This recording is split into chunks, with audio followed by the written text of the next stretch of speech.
চার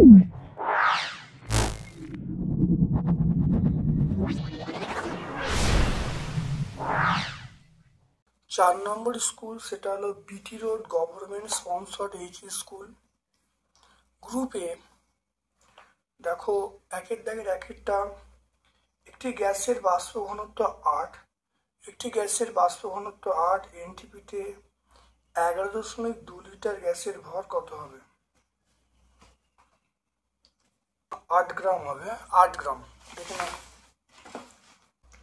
ডি এর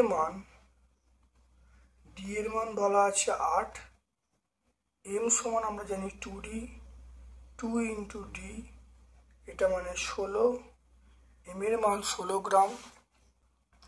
আর যেটা বলা আছে 11.2 লিটার গ্যাসের ভর, তাহলে 16 বাই 22.4 ইন্টু 11.2, এটা 2 কাটাকাটি করলে 8, তাহলে আমরা বলবো 8 গ্রাম বলবো, 8 গ্রাম। দেখে নাও, ডি সমান 8, এম সমান 2D, তাহলে এখানে 16 করা হলো, তাহলে এনটিপিতে 22.4 লিটার গ্যাসের ভর 16 গ্রাম, একে কত 22.2 কত করলে দেখো চলে আসছে 8 গ্রাম।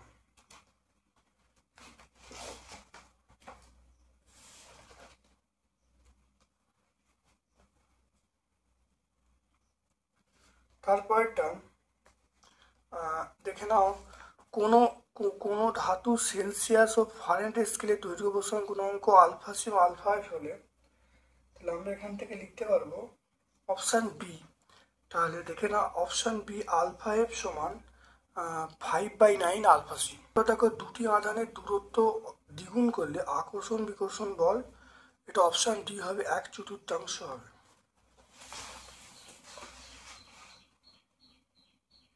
আমরা জানি এফ সমান দেখো Q1 Q2 by D square, F dash সমান আমরা বলবো Q1 Q2 বাই ডি, মানে দূরত্ব দ্বিগুণ বলছে 2D তার স্কোয়ার, তাহলে এফ ড্যাশ সমান Q1 Q2 by 4D square, তাহলে এফ ড্যাশ সমান 1/4F, তাহলে আমরা বলবো 1/4 হবে, 1/4 হবে। দেখে নাও 1/4। এরপর দেখো রূপোর উপর সোনার প্রলেপ দিতে হলে তড়িৎ বিশ্লেষণ আমরা কি ব্যবহার করব?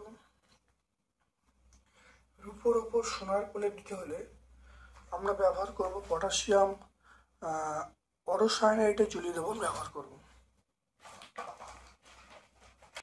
দেখো রূপোর উপর সোনার প্রলেপ দিতে হলে আমরা ব্যবহার করব দেখো পটাশিয়াম অরসায়নাইড। দেখে নাও, সোনার প্রলেপ দিতে হলে পটাশিয়াম অরসায়নাইড ব্যবহার করব।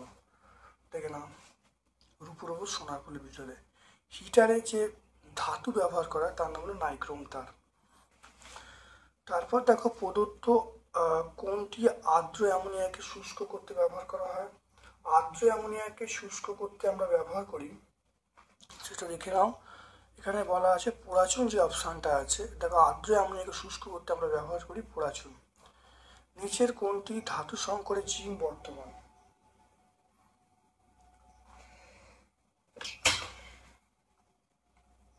নিচের কোন ধাতু সংকরে জিঙ্ক বর্তমান? আমরা বলবো পিতল। পিতলে কিন্তু জিঙ্ক আছে, দেখুন একটুখানি।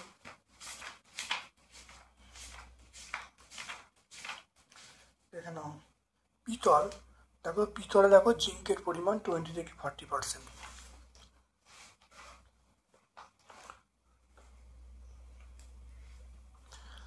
গ্রুপ বি এর প্রশ্ন চলে এসো, এসটিপিতে 2.24 লিটার ইনটু গ্যাসের ভর কত?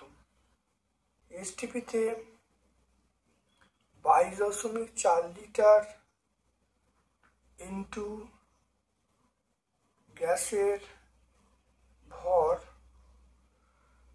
সেটা আমরা বলবো 28 গ্রাম। 28 গ্রাম। এসটিপিতে এখানে বলা আছে কত? 2.24 লিটার ইনটু গ্যাসের ভর, এটা 28 by 22.4 into 2.24 gram.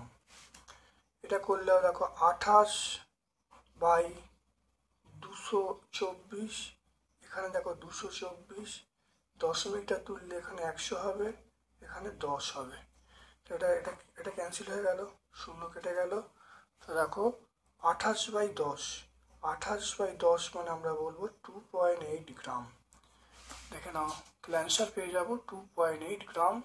এসটিপিতে 22.4 litre into গ্যাসের ভর 28 গ্রাম, একে কত 2.24 লিটারে বার করলাম। 28/10 মানে 2.8 গ্রাম।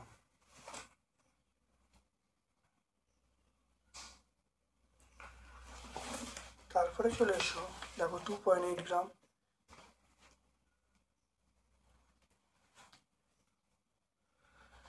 এরপর দেখো পরেরটা, 1 মোল CO2তে কতগুলো অক্সিজেন পরমাণু থাকবে।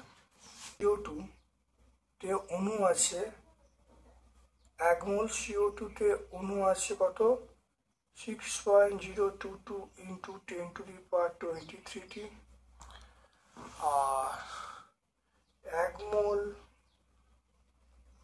CO2তে পরমাণু আছে কত, এটা দেখো হবে 12.044 ইন্টু 10⁻23টি। তাহলে 1 মোল CO2তে অণু আছে 6.022 10⁻23, একে কত, এখানে 1 মোল এই পরমাণুর সংখ্যা বার করবো, 2 দিয়ে গুণ করলে দেখো আসছে 12.044 ইন্টু 10⁻23। এটা করতে পারি, বা একটা স্টেপ বাড়াতে পারি, 1.2044 ইন্টু 10⁻24টি।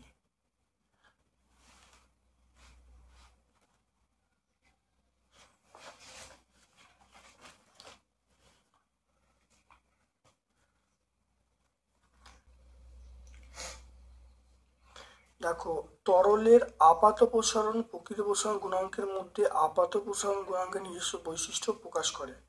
তরলের আপাত ও প্রকৃত প্রসারণ গুণাঙ্কের মধ্যে আপাত প্রসারণ গুণাঙ্কে তরলের নিজস্ব বৈশিষ্ট্য প্রকাশ করে। এটা প্রকৃত বৈশিষ্ট্য, এটা আপাত না, এটা প্রকৃত হবে, তো এটা মিথ্যা বলবো।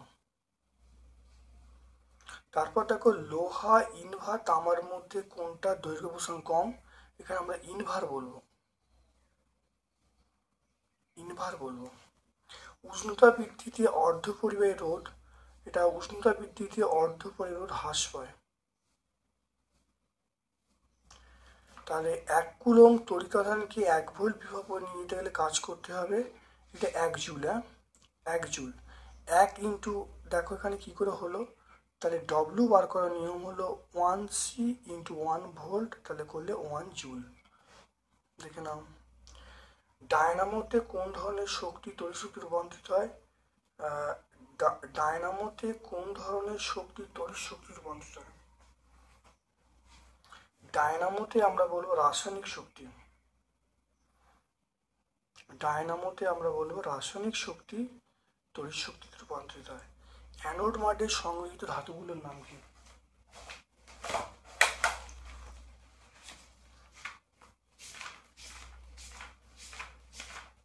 দেখো, অ্যানোড মাঠে সংগৃহীত ধাতু এজি, AU, PT।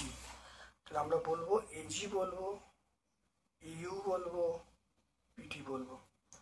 তারপরে আবার সিউ তড়িৎদ্বারের উপস্থিতিতে সিউ হিসেবে জলীয় দ্রবণে তড়িৎ বিশ্লেষণ করলে অ্যানোডে তড়িৎদ্বারের কি পরিবর্তন হবে। দেখো, অ্যানোড দেখে নাও, এখানে দেখে নাও, অ্যানোডটা দেখো ক্ষয় হবে, দেখতে পাচ্ছ অ্যানোডটা ক্ষয় হবে, অ্যানোড তড়িৎদ্বার ক্ষয় হবে। আচ্ছা, এখানে দেখো অ্যানোড ক্ষয় হবে, আর ক্যাথোড তড়িৎদ্বারে কি পরিবর্তন হবে। দেখো, ক্যাথোড তাহলে হবে, অ্যানোড ক্ষয় হবে, ক্যাথোডে কপার জমা হবে। তাহলে এখানে দেখলাম পেজ নাম্বার পেয়ে যাবো 115 পেয়ে যাবো, তাহলে এটা হবে সিউ জমা হবে। তোমরা একটু দেখে নাও, দেখো অ্যানোড ক্ষয় হবে এবং ক্যাথোডে দেখো সিউ জমা হবে, দেখতে পাচ্ছ। বর্জ্যপাতের ফলে বায়ুমণ্ডলে নাইট্রোজেন ও অক্সিজেন বিক্রিয়া কোন যৌগ উৎপন্ন হয়। দেখো, বজ্রপাতের ফলে N2O2 পরস্পর বিক্রিয়া করে দেখো NO, দেখতে পাচ্ছ NO, নাইট্রিক অক্সাইড উৎপন্ন হবে। তাহলে NO আমরা কি বলবো, NO উৎপন্ন হবে। অ্যালুমিনিয়াম দেখো অ্যালুমিনিয়াম ক্লোরাইডের জলীয় দ্রবণে অ্যামোনিয়া জলীয় দ্রবণ যোগ করলে যে অদক্ষেপটার সংকেত কি?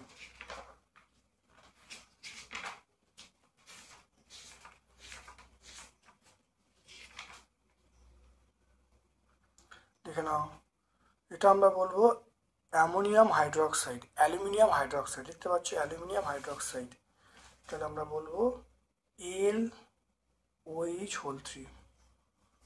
এরপর দেখে নাও কার্বনের যুক্ত জিঙ্কের আকরিকের নাম কি? জিঙ্কের আকরিক দেখো আমরা বলবো ক্যালামাইন ZnCO3, তাহলে বলবো ক্যালামাইন ZnCO3, এটার নাম হলো ক্যালামাইন ZnCO3। গ্রুপ সি এ চলে এসো। গ্রুপ সি এ ফিলামেন্টযুক্ত বৈদ্যুতিক বাল্বে শক্তি সাশ্রয়কারী নয় কেন? দেখো ভাস্কর ল্যাম্প বা ফিলামেন্টযুক্ত ল্যাম্পের মধ্য দিয়ে তড়িৎ প্রবাহ পাঠালে ভাস্কর ল্যাম্পের মধ্যে থাকা উচ্চ রোধযুক্ত টাংস্টেন ফিলামেন্ট সেটপ্রাপ্ত হয় প্রায় 2700 সেন্টি তাপমাত্রায় এবং আলো বিকিরণ করে এবং তড়িৎ শক্তি 98% তাপ শক্তি রূপান্তরিত হয়।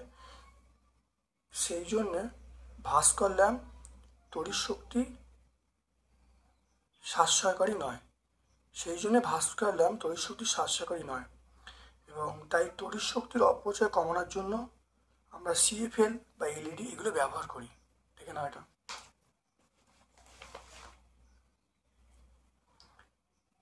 এরপর দেখো 220 ভোল্ট 100 ওয়াট এই বাতির রোধ কত হবে?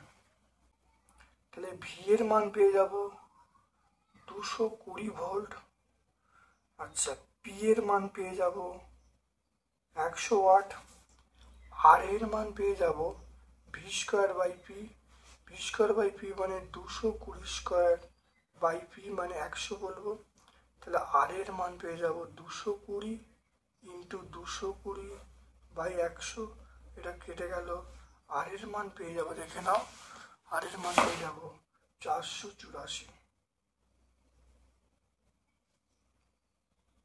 তাহলে আর এর মান পেয়ে যাব 484 ওহম।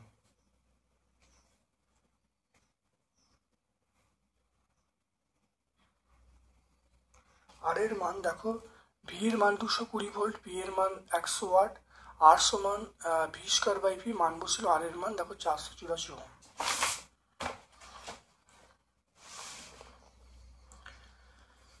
এরপর দেখে নাও জলীয় কপার সালফেট দ্রবণের মধ্য দিয়ে H2S পাঠালে কি ঘটবে? বিক্রিয়া লিখতে বলছে। কপার সালফেটের নীল বর্ণে জলীয় দ্রবণে H2S পাঠালে কালো বর্ণের কপার সালফাইড উৎপন্ন হবে, CuSO4 প্লাস H2S সমান CuS প্লাস H2SO4। তারপর দেখো নেজলার বিকারক কাকে বলে? সংকেত লিখতে বলছে। দেখো নেজলার বিকারক হলো পটাশিয়াম মার্কিউরিক আয়োডাইডের জলীয় দ্রবণ, যার সংকেত হলো K2HgI4। এটা হলো অ্যামোনিয়া শনাক্ত করতে ব্যবহার করা হয়। 120 পেজ আমরা পেয়ে যাব। তারপর দেখো লোহার মরচে পড়া প্রতিরোধের দুটো উপায় লিখতে বলছে। দেখো প্রতিরোধী উপায় 1 নম্বর হলো আয়রন নির্মিত বস্তুর উপর আলকাতরা বা রং করতে হবে। নাম্বার 2 হলো লোহিতপ্ত লোহার উপর দিয়ে স্টিম চালনা করলে ফেরোসিক অক্সাইড উৎপন্ন হয়, যা আয়রনকে জল এবং বায়ুর সংস্পর্শে আসতে বাধা দেয়। আর এছাড়াও আমরা জিঙ্কের প্রলেপ দিতে হবে। 3টে পয়েন্ট তোমরা বলে দেবে। এরপর চলে এসো অ্যালুমিনিয়াম পাত্রে আচার ইত্যাদি খাওয়া উচিত নয় কেন? অ্যালুমিনিয়াম পাত্রে আচার চাটনি ইত্যাদি খাওয়া উচিত নয় কেন? অ্যালুমিনিয়াম পাত্রে আচার চাটনি খাওয়া উচিত নয় কারণ চাটনির মধ্যে জৈব অ্যাসিড থাকে, এছাড়া আচার সংরক্ষণের জন্য ভিনিগার মেশানো থাকে। ভিনিগার হলো অ্যাসিডিক অ্যাসিডের মিশ্রণ, জলীয় দ্রবণ। চাটনি বা আচার অ্যাসিডিক অ্যাসিড এবং অ্যালুমিনিয়ামের বিক্রিয়া ধীরে ধীরে বিষাক্ত লবণ উৎপন্ন করে, যা দেহে প্রবেশ করলে ক্ষতি সাধন করে।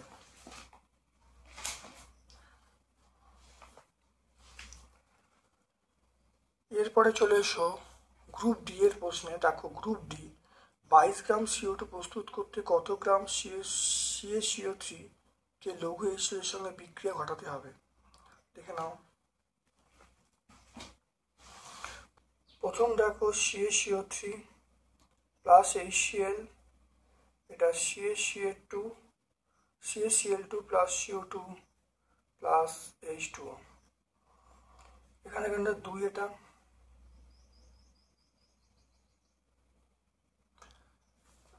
এখানে হচ্ছে, এটা দেখো ক্যালসিয়াম 40, কার্বন 12, এটা 3 × 16 গ্রাম, এটা আমরা বলবো 100 গ্রাম, এটা 100 গ্রাম।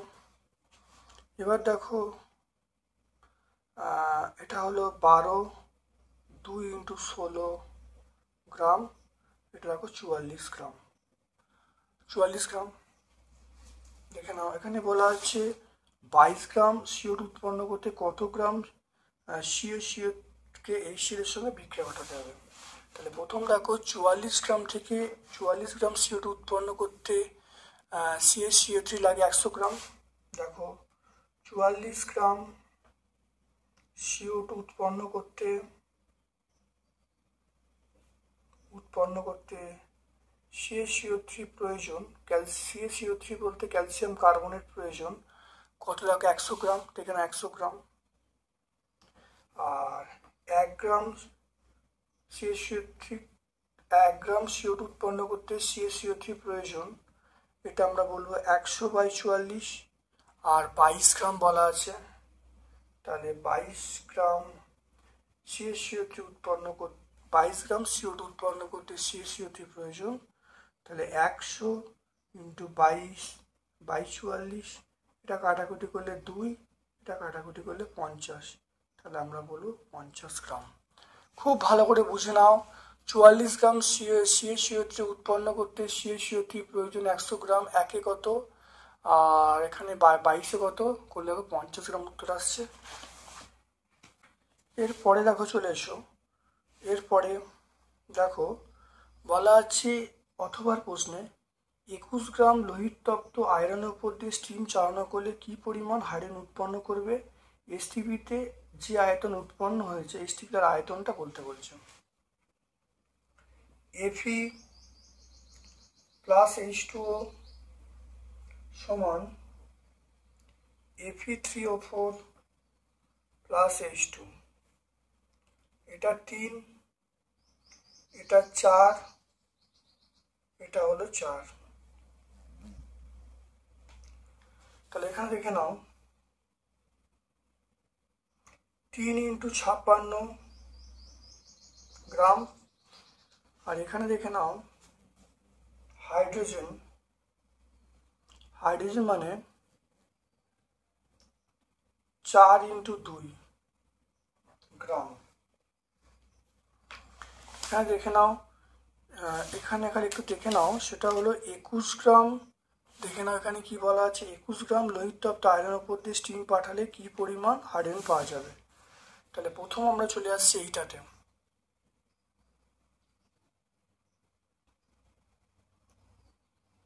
তিন × 56 গ্রাম Fe থেকে হাইড্রোজেন উৎপন্ন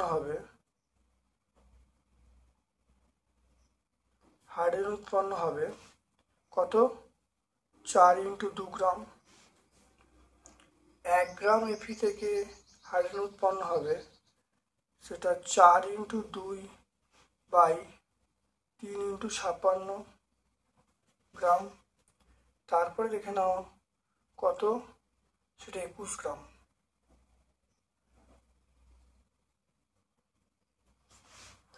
তাহলে আমরা বলবো 4 × 2 × 21/3 × 56, এটা কাটাকুটি করলে 7, এটা কাটাকুটি করলে দেখো 8, এটা কাটলে 2, এটা কেটে গেল, তাহলে 1 গ্রাম।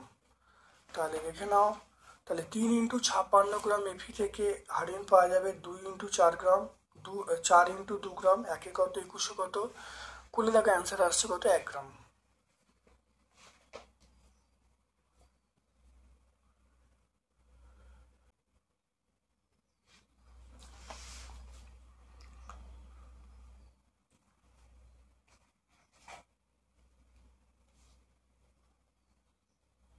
তাহলে এসটিপিতে এসটিপিতে 2 গ্রাম হাইড্রোজেন মানে আমরা বলবো 22.4 লিটার, 1 গ্রাম হাইড্রোজেন মানে আমরা বলবো 22.4/2, এটা 11.2 লিটার। তাহলে এসটিপিতে 2 গ্রাম হাইড্রোজেন মানে আমরা বলবো 22.4 লিটার, এক একত্ব বার করলে দেখো 11.2 লিটার। খুব ভালো দেখে নাও, দেখলে এটা উত্তর পেয়ে যাবে। এরপরে চলে এসো, দেখাও যে আদর্শ গ্যাসের ক্ষেত্রে আয়তন গুণাঙ্ক চাপ গুণাঙ্ক সমান। দেখাও যে আদর্শ গ্যাসের ক্ষেত্রে আয়তন গুণাঙ্ক চাপ গুণাঙ্ক সমান। E01 প্লাস T/273, এটা আমরা জানি চার্লসের সূত্র থেকে। আবার আমি জানি VT সমান V01 প্লাস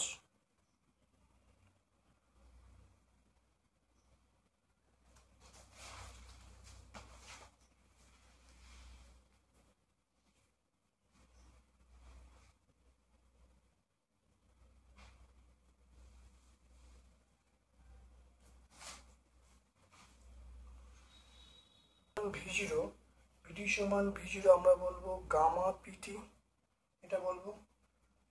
তাহলে গামা PT, তাহলে এখান থেকে দেখো আমি পেয়ে যাব, এখান থেকে দেখো আমি পেয়ে যাব, যদি এই দুটো ইকুয়েশন তুলনা করি, এটা 1 এটা 2, 1 আর 2 তুলনা করলে আমরা দেখো গামা পি এর মানটা পেয়ে যাবো 1/273। দেখে নাও। এরপরে আমরা আরেকটা সমীকরণ জানি, তাহলে এখান থেকে নাও পিটি সমান P01 প্লাস T/273, এটা চার্লসের সূত্র অনুসারে। আর পিটি সমান P01 প্লাস গামা ভিটি, এটা আমরা পেয়ে যাব 3 এবং 4। তাহলে 3 ও 4 তুলনা করলে আমরা পাবো গামা ভি এর মানটা পাবো 1/273। তাহলে দেখো এখানে দেখো গামা পি এর মানটা দেখো, গামা পি এর মান 1/273, গামা ভি এর মান 1/273। তাহলে আমরা বলতে পারি গামা পি সমান গামা ভি। ঠিক আছে, তাহলে এইটা দেখে নাও। তাহলে আমরা এই যে গামা পি এর পরিচয় হলো আয়তন গুণাঙ্ক,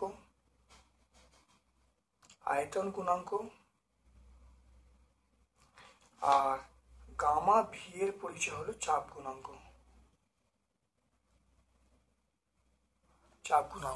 দেখে নাও। তাহলে চার্লস সূত্র অনুসারে আমরা পাই ভিটি সমান দেখো ভিটি সমান V01 প্লাস T/273, ভিটি সমান V01 প্লাস গামা পিটি, এটা 1 আর 2 তুলনা করলে আমরা গামাকে পেয়ে যাব। আর এইটা আমরা পাচ্ছি চার্লসের সূত্র, এটা কোন সূত্রে পাচ্ছি? চার্লস সূত্র পাচ্ছি। আর এইটা আমরা পাচ্ছি রেনল্ড সূত্র বা চাপের সূত্র, রেনল্ড সূত্র থেকে আমরা এটা পাচ্ছি। এখানে পিটি সমান P01 প্লাস T/273, পিটি সমান P0 গামা পিটি, তুলনা করলে 1/273। তাহলে আমরা লিখতে পারি গামা পি সমান গামা ভি। দেখে নাও ভালো করে, এটা বলতে পারি। বা আমরা কিন্তু 11-এ যেরকমভাবে পড়বো দেখো আমরা এরকমভাবে বলতে পারি, এটা এরকমভাবে বলি যে গ্যাসের দুই প্রসারণ গুণাঙ্কের মধ্যে সম্পর্ক, তবে এরকমভাবে যদি আমরা বলি সেটাও কিন্তু হবে। এটা আরও এটা আমরা এই প্রসেসও যদি ব্যাখ্যা করি সেটা কিন্তু হবে। এটা আমরা ক্লাস 11-এ অবশ্যই, তোমরা যখন ক্লাস 11-এ পড়বে তখন এভাবে তোমরা শিখবে।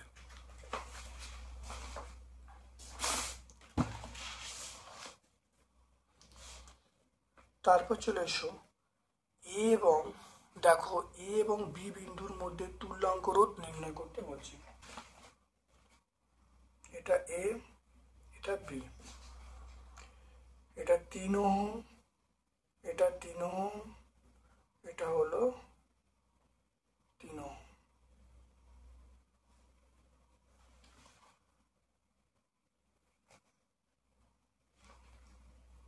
দেখে নাও। তাহলে এই দুটো দেখে নাও, এই দুটো কোন সময় আছে দেখো, এই দুটো রোধ, এটা এ বি, এটা সি দিয়ে দিই। তাহলে আমি সার্কিটটি আঁকি, সার্কিটটা আঁকলে আমরা ইকুইভ্যালেন্ট সার্কিট যেটা হবে তাহলে এইরকম হবে।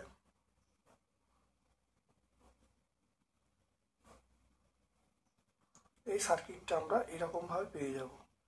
এখানে এ পেয়ে যাব, এখানে বি পেয়ে যাব। এটা আমরা এখানটা 3 ওহম পাবো, এখানটা 3 ওহম পাবো, এখানটা আমরা 3 ওহম পাবো। তাহলে 3 + 3 মানে কত হবে? এই সার্কিটটা আঁকলে দেখে নাও। তাহলে আমরা যদি এরকমভাবে আঁকি,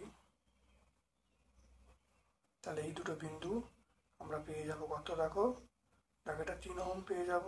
এটা 3 + 3 মানে 6 ওহম, তাহলে আমরা 6 ওহম পাবো। আর এটা আমরা কত? 3 ওহম পাবো।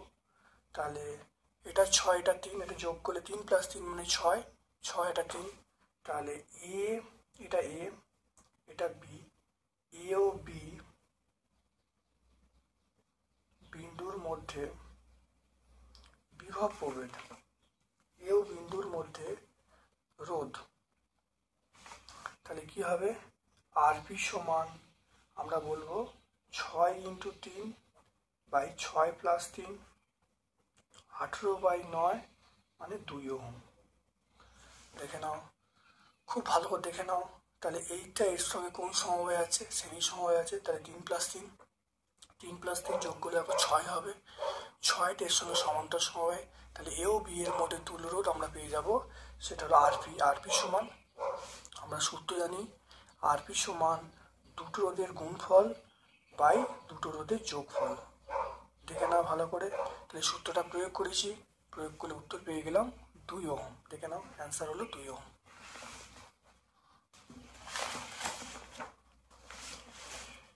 এরপরে দেখো আরেকটা অঙ্ক আছে, অথবা অঙ্ক দেখে নাও।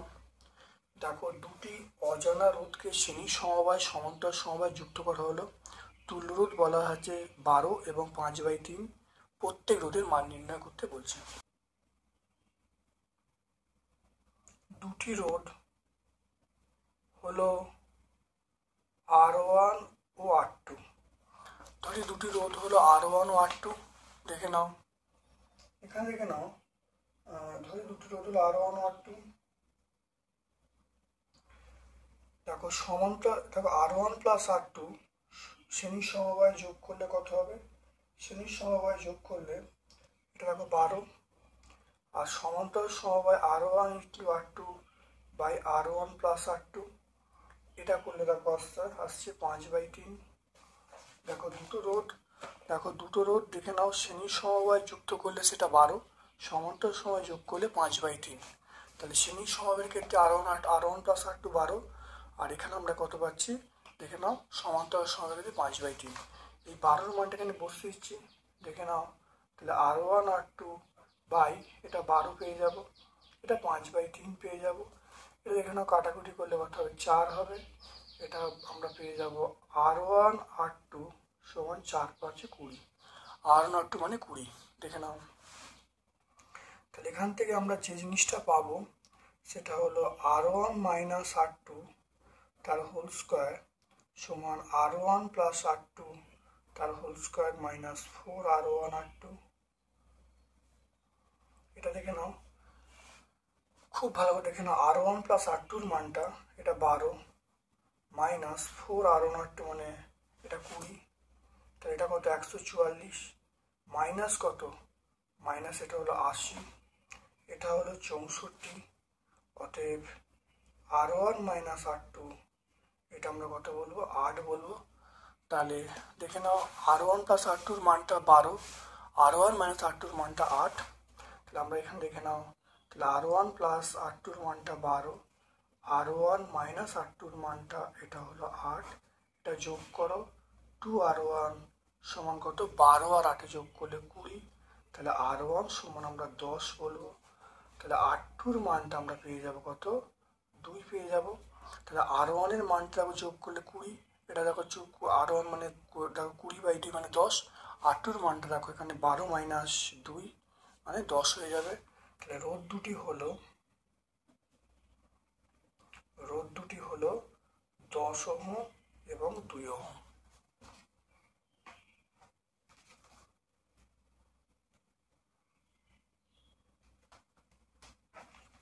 তাহলে একটু দেখে নাও, ধরি দুটি রোধ R1 ও R2। তাহলে শ্রেণী সমবায়ের ক্ষেত্রে তুল্য রোধ R1 + R2 সমান 12, সমান্তরাল সমবায়ের ক্ষেত্রে তুল্য রোধ বলা আছে 5/3। তাহলে R1 প্লাস R2 এটা সমান 5/3। এবার দেখো R1 minus R2 whole square সমান R1 plus R2 whole square minus 4R1 R2 মানটা বসিয়েছি। তাহলে R1, তাহলে এখান থেকে আমি পাচ্ছি R1 মাইনাস R2 তাহলে হোল স্কোয়ার সমান 64। তাহলে R1 মাইনাস R2 সমান 8 বলে দেবো। তাহলে R1 plus R2 12, R1 minus R2 সমান 8। তাহলে এখান থেকে 2R1 সমান আমরা বলবো 20, R1 সমান 10, R2 মানে 2। তাহলে রোধ দুটি হলো 10 ওহম এবং 2 ওহম।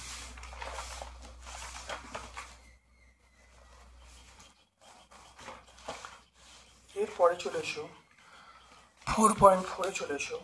লেঞ্জের সূত্র কাদের মধ্যে সম্পর্ক সূচিত করে? দেখে নাও লেঞ্জের সূত্র, আমি দেখো সম্পর্ক স্থাপন করছে। দেখো সূত্রটা পড়লেই বুঝতে পারবে আবিষ্ট তড়িৎ প্রবাহ এমন হবে যে কারণে তড়িৎ প্রবাহ সৃষ্টি হচ্ছে প্রবাহ সেই কারণকে বাধা দেবে, সম্পর্ক স্থাপন করবে, কিন্তু এটা উল্টো দিকে কাজ করবে। দ্বিতীয় সূত্রটাই আমরা ফ্যারাডের দ্বিতীয় সূত্রই লেঞ্জের সূত্র, শুধুমাত্র একটা মাইনাস সাইন থাকবে। তাহলে আমরা বলবো লেঞ্জের সূত্র মানে তড়িৎ প্রবাহ এবং তড়িৎ প্রবাহ বা আবিষ্ট ইএমএফ এবং চুম্বক প্রবাহের মধ্যে সম্পর্ক স্থাপন করছে। 3-পিন প্লাগে টপ পিনটি অপেক্ষাকৃত মোটা করা হয় কেন? 3-পিন প্লাগে 8 পিনটি অপেক্ষাকৃত মোটা করা হয় কেন? দেখো 3-পিন প্লাগে 8 পিনটি মোটা করা হয় যাতে ভুলবশত এটি সকেটে বা লাইভ বা নিউট্রাল তারের সঙ্গে যুক্ত হয়ে ছিদ্রে প্রবেশ করতে না পারে। 8 পিনটি লম্বা একটু মোটা করে রাখা হয় যাতে সকেট প্লাগটি প্রবেশ করলে লাইভ ও নিউট্রাল পিনটি আগে 8 পিনটি সকেটের সঙ্গে যুক্ত হয়ে যায় এবং ব্যবহারকারী শক খাওয়ার সম্ভাবনা থাকে না। তারপর চলে এসো ধাতব তারের মধ্য দিয়ে তড়িৎ পরিবহন এবং তড়িৎ বিশ্লেষণের সময় তড়িৎ বিশ্লেষণ ও তড়িৎ পরিবহন দুটো পার্থক্য লিখতে বলছে।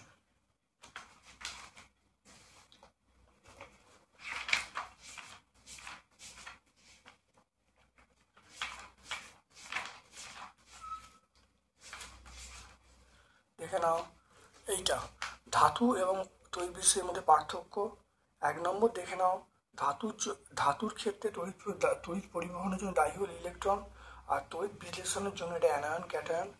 ধাতুর দেখো তাপমাত্রা বৃদ্ধির সঙ্গে রোধ বৃদ্ধি পায়, তাপমাত্রা বৃদ্ধির সঙ্গে দেখো তড়িৎ বিশ্লেষণের রোধটা হ্রাস পায়। তাপমাত্রা বৃদ্ধির সঙ্গে দেখো তড়িৎ বিশ্লেষণের ক্ষেত্রে তাপমাত্রা বৃদ্ধির সঙ্গে বিয়োজন মাত্রা বৃদ্ধি পায়, তাহলে পরিবাহিতা বৃদ্ধি পায়। আর এরপর দেখো ধাতুর ক্ষেত্রে পরিবহনকালে ধাতুতে উপস্থিত পরমাণু একই থাকে, আর তড়িৎ বিশ্লেষণের ক্ষেত্রে পরমাণু স্থান পরিবর্তন করে বা আয়নগুলি স্থান পরিবর্তন করে।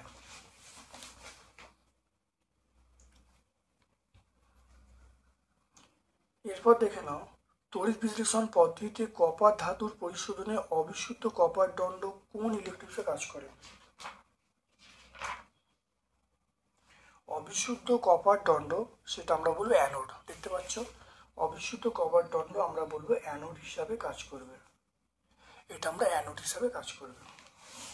শর্ত এবং সমীর সমীকরণ সহ ইউরিয়াকে কিভাবে শিল্প উৎপাদন করা যাবে?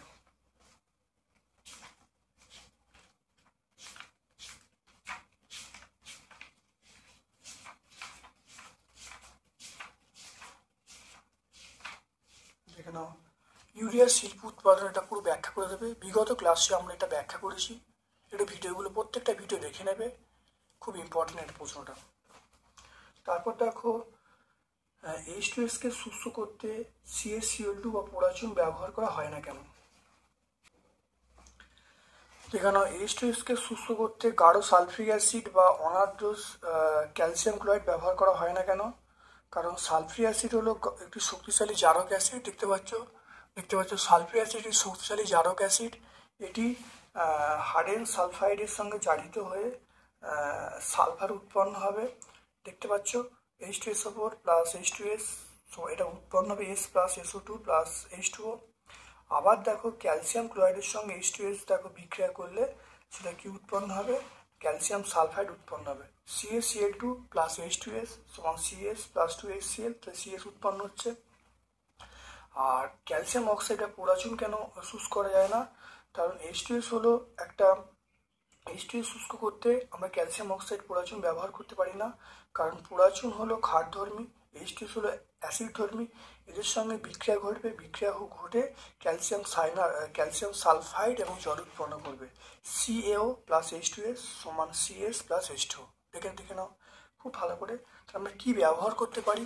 আমরা ব্যবহার করবো P2 উপায় ব্যবহার করব, কারণ H2S এবং P2 উভয় আম্লিক ধর্মী, ফলে পরস্পর বিক্রিয়া করে না, সেই জন্য আমরা P2 উপায় ব্যবহার করব। তাহলে খুব ভালো করে বুঝে নেবে। তাহলে কেন H2SO ব্যবহার করা হয় না, কেন CaCl2 ব্যবহার করা হয় না, কেন পোড়াচুন ব্যবহার করা হয় না, আমরা শুষ্ক করতে শুধুমাত্র P2 উপায় কেন ব্যবহার করি, সেখানে উত্তর সুন্দর আছে। খুব ভালো করে তোমরা বুঝিয়ে দিলাম সমগ্রটা। এরপর চলে এসো নাইট্রোলিমের একটি ব্যবহার।